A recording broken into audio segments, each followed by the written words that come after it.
According to the Toulman Model, I believe that Harry Levin presented the stronger and more persuasive argument in this debate.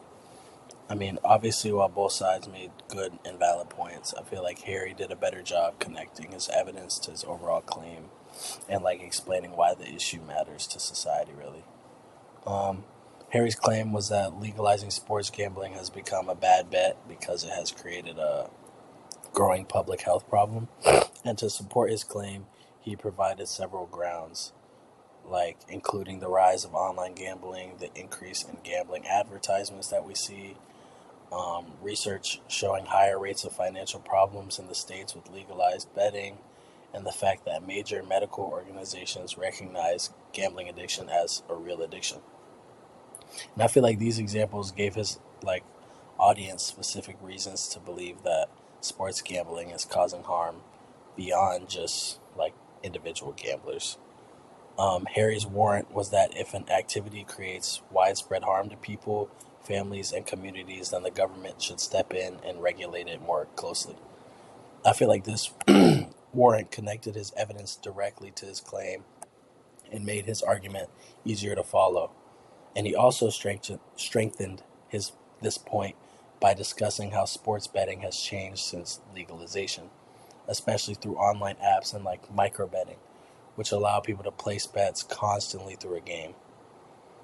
Um, Bill Bill Pascrell's claim was that legalizing sports gambling has not become a bad bet because most people gamble responsibly and view it as entertainment.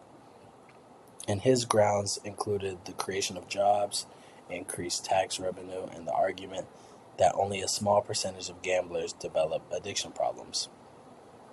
His warrant was also that if the majority of people can participate in gambling safely, then gambling should remain legal and regulated rather than restricted. And while these points were reasonable, many of his arguments relied on the idea that gambling addiction affects only a small number of people, which Harry repeatedly challenged throughout the debate. I feel like one of the most interesting parts of the debate was how Harry flipped Bill's warrant.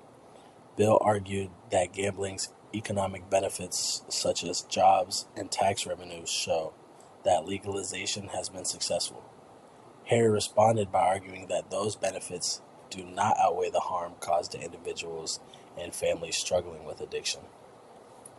By flipping this warrant, Harry really did shift the focus from economic gains to really public health concerns and forced the audience to reconsider what should matter most when judging the success of legalized sports betting. In conclusion, and overall, I feel like Harry's argument was stronger because his claim was supported by more detailed grounds and he had a far clearer warrant.